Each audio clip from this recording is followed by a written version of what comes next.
Next story, geoengineering could turn skies white. Scientific American. The white haze that hangs over many major cities could become a familiar sight everywhere if the world decides to try geoengineering to create a cooler planet. Scientists have long suspected that one oft-discussed geoengineering technique, shooting tiny sulfate particles into the upper atmosphere to deflect sunlight, could turn the blue sky white. Nature has already provided a basic proof of concept. When Mount Pinatubo erupted in the Philippines in 1991, spewing tons of sulfate particles into the atmosphere, it temporarily whitened the sky. In a related story out of the Daily Mail, the transatlantic jet trails visible from space, how contrails can stay in the sky for up to 14 hours. And in this article, they admit that, quote, what they call contrails are forming into clouds. Quote, overall contrails create additional cirrus cloud cover, said Patrick Minnis, senior scientist at NASA's Langley Research Center. So they've gone from calling anyone who talks about chemtrails kooks to now explaining how it's all natural and it's nothing to worry about. Problem is, as you can see from all the comments in the Daily Mail article, these contrails only started hanging around for 14 hours from about the mid-1990s onwards. Decades before that, that kind of phenomena was never witnessed. So there's no chance in hell that it can be a natural event without some kind of outside influence. And they also admit in this Daily Mail article, which is based off NASA quotes, that creating artificial clouds through contrails is a potential way of preventing the planet from warming up. So they're openly saying it. Yeah, we're creating clouds, but it's all for global warming. Don't worry about it. Because simultaneously, you've got an army of crackpot geoengineering scientists led by, you know, Mr. Planetary Regime, Mr. Let's sterilize everybody, Mr. You know, let's poison people's drinking water for the good of the earth, John P. Aldrin, being paid millions in government grants to spray sulfur particles into the upper atmosphere for the very same purpose of creating these artificial clouds. So again, we're seeing revelation of the method, as you saw with the CNBC clip.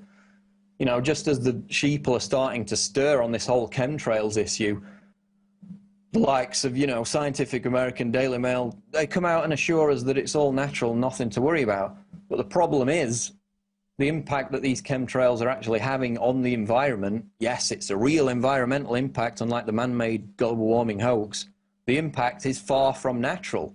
We featured Rosalind Peterson from the Skywatch organization back probably about 18 months ago now. And she's documented how in California these planes fly loops around certain areas.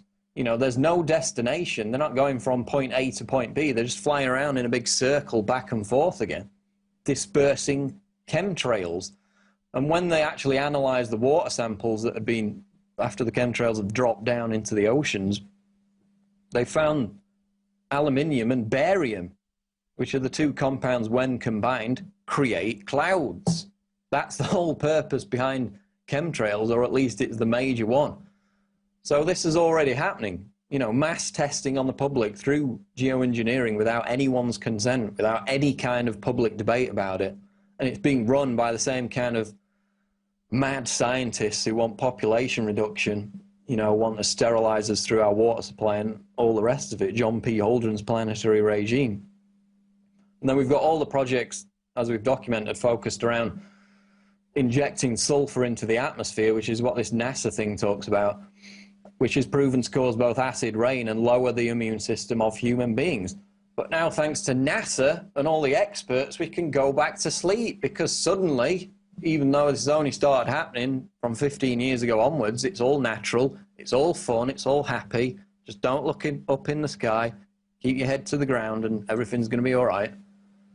And conveniently for them, that argument avoids them having to justify geoengineering, which itself is opposed by a multitude of scientists, because they know all the untold environmental disasters that it could precipitate.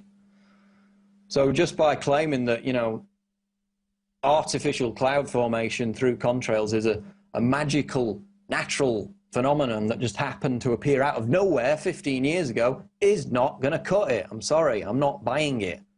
This has only been witnessed over the past 15 years. It was not witnessed in previous decades. And whenever these chemtrails are analysed, we find out that they're directly related to geoengineering and cloud formation.